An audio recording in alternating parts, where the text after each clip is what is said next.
was all a dream. Related to killers and dope fiends. Cousin was moving at 14. White things but no porcelain. How could they sleep on this poor thing? What I foreseen was a sure thing. Laker Nation, what's going on? Welcome into NBA Now from Chat Sports. Shout out to our guy Uno Hype for the new intro video and intro music. He's got all of his songs on Spotify, SoundCloud, or wherever you get your music, so go check him out today. I want to start out with this from Avery Bradley. Obviously, he's been dealing with a stress reaction in his leg. It's kept him out of games for the Lakers since early November. He was playing really well for the Lakers, but now head coach Frank Vogel said he's clear for full contact in practice, and he should be returning on this road trip that the Lakers are about to be on here, which is coming up really soon. So obviously Avery Bradley, like I said, played well for the Lakers in the time that he did get to play. 9.6 points per game, 3.2 rebounds, only 1.8 assists because, let's face it, he may be the starting point guard, but he's definitely not handling the ball. That is LeBron James' responsibility. Now, he only shot 28.6% from beyond the three-point arc, but I think he's way too good of a shooter to keep that low percentage up. I think he'll improve that gradually as the year goes on and as he gets healthy once again. But one of the main things about Avery Bradley is that his stats don't show up in the box sheet, or what he does not show up in the box score. He's really a great defensive player, and that's really what he does. Now, when he returns, this is what the Lakers lineup is going to look like once again, at least what I would project it to look like once again. Avery Bradley in there at the starting point guard position with Danny Green at the 2 guard. LeBron James back in at the small forward position with Anthony Davis and, of course, JaVale McGee down anchoring the middle. It's really just such a good defensive lineup because Danny Green and Avery Bradley both can guard either guard position, and they're really good at what they do. Anthony Davis, obviously a Defensive Player of the Year candidate, and LeBron James guarding the best wing on the other side of the floor. Now, in that road trip that Frank Vogel said Avery Bradley should return on, here is who they are playing. They've got the Orlando Magic up first, and then the Miami Heat, Atlanta Hawks, Indiana Pacers, and Milwaukee Bucks. Now, you know, the Orlando Magic, the Atlanta Hawks are not really much of a threat. The Indiana Pacers are so inconsistent, we don't know what we'll get there. However, that Miami Heat game, the second game of this 5-game road trip, is where I think Avery Bradley should be back by. Now, he could be back for the Orlando game, but he needs to be back for that Miami game because they've got guys like Goran Dragic off the bench. Tyler Hero's been playing really well. Kendrick Nunn. Those are all guys that you're going to need someone like Avery Bradley to guard. So I think that road trip to Miami, who's been a really hot team unexpectedly, is going to be really important. Now, that Miami Heat team, like I said, has been rolling out lineups with all kinds of different guards in the backcourt. They got Kendrick Nunn, Tyler Hero, Jimmy Butler's been in that starting 5, obviously playing a huge role. I would expect him to guard LeBron James in that matchup. And then a guy like Bam Adebayo down low is going to show as a huge matchup problem for the Lakers. They're going to have to put JaVale McGee on him, maybe even Anthony Davis, whoever it may be. This is a dynamic Heat team, and the services of Avery Bradley would be gladly welcomed back in that game. Now, Laker fans, that first game of the road trip is against the Orlando Magic on Wednesday night. And here's what you're going to do. We're going to put the pinned comment down below. You go predict the score, and the first person to predict the correct score is going to get a free LeBron James Lakers hoodie. So again, that's going to be the pinned comment. You're probably going to get hit with an ad break if you're watching this on YouTube right now, but that's okay. During that ad break, you just scroll on down to the pinned comment, predict the score. If you're the first one to get it right, we'll hook you up with a free LeBron James hoodie. Now, before I get into my next segment, that free hoodie that we mentioned, the free LeBron James hoodie, is thanks to our ad sponsors at Fanatics, who are hooking you up with some of the best deals on Lakers gear all season long. If you don't win the hoodie, that's okay. You can go get one yourself at chatsports.com/Lakers3. That LeBron James hoodie, when you use that specific link, chatsports.com/Lakers3, you're going to get a great deal on that hoodie. Maybe you don't want the hoodie. Maybe you want a jacket. Go to chatsports.com/Lakers. Lakers4, and you're going to get a starter purple and gold track jacket. It's honestly probably what I would buy myself if I was going to get one of these. That's chatsports.com/Lakers4. And finally, maybe you're looking for some more gifts around the holiday season for all your loved ones, all your family members, maybe some other Laker fans in the family. Go to chatsports.com/Lakers, and Fanatics is hooking you up with 65% off all Lakers gear right now. Go to chatsports.com/Lakers to get that deal. Let's get into the next rumor here. Dwight Howard says he wanted a non-guaranteed deal, that non-guaranteed deal that he got from the Los Angeles Lakers. Now, when he signed with LA, obviously it came after the DeMarcus Cousins injury. A lot of people were like, I don't know if he's going to be able to play at a high level. They thought Rob Pelinka might have, gotten him to agree to a non-guaranteed deal. But Dwight Howard said he wanted that non-guarantee himself so that he could prove himself to the Lakers team, the Lakers organization, his teammates, the fans.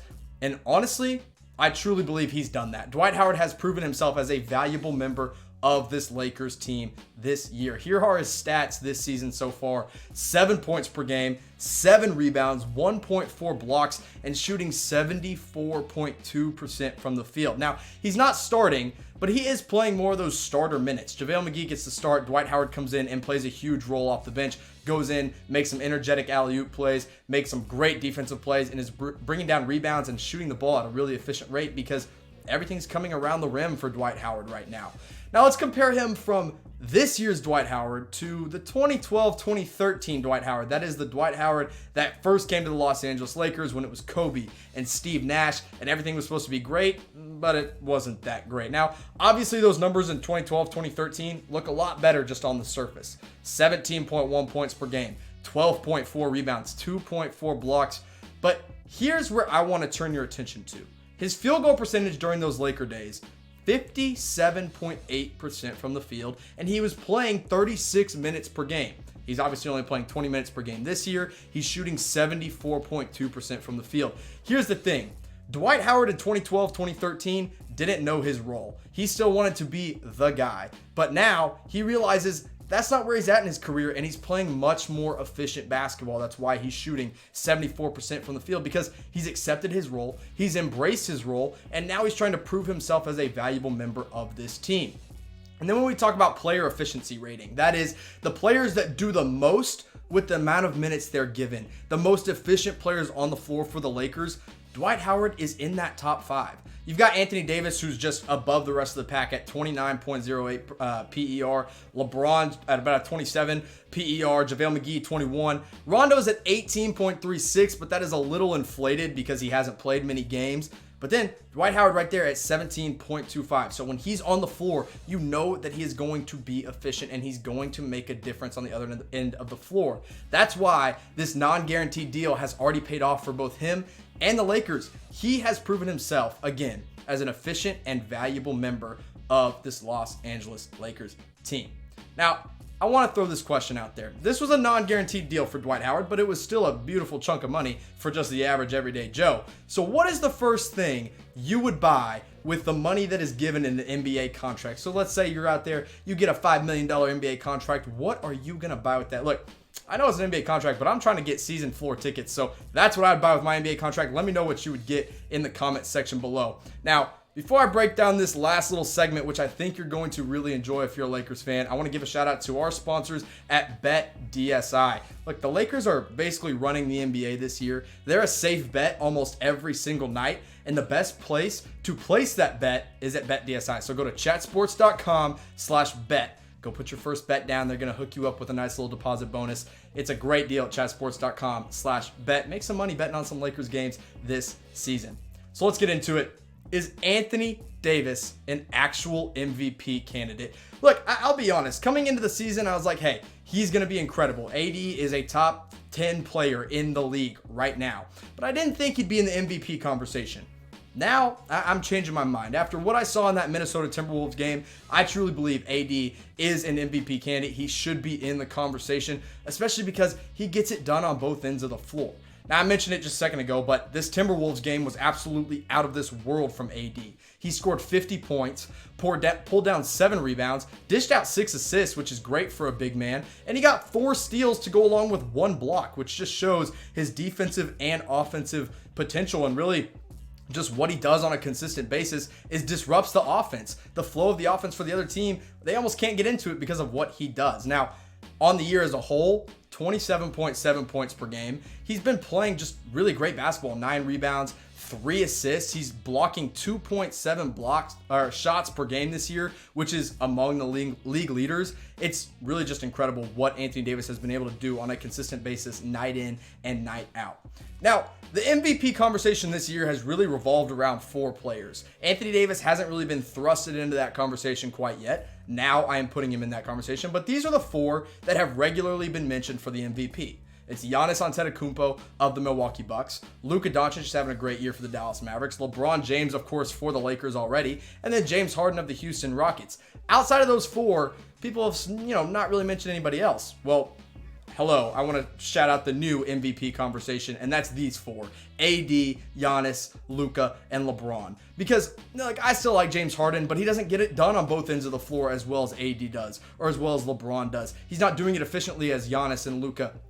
So here's what we've got. Look, when he stacks up against the rest of the league, it's pretty incredible. It's 27.7 points per game and 9 rebounds. Giannis is right there at 30 points per game, but he's pulling down 13 rebounds and dishing out 5 assists. He's a great defender as well. Luka's averaging a near triple-double. Same with LeBron James. Now, if Anthony Davis really wants to make a push for that MVP trophy, I think the only thing he's going to have to do is up that rebounding to 10 per game and average a double-double on a consistent basis. Because, let's face it, he's already the best defender on this list. I mean, when you talk about the Defensive Player of the Year award, he's right up there too. I'd put him at number 1, honestly. I think he is the favorite to win Defensive Player of the Year so far, along with Giannis Antetokounmpo of the Bucks. You can't count him out because he can guard down low, he can guard the wing.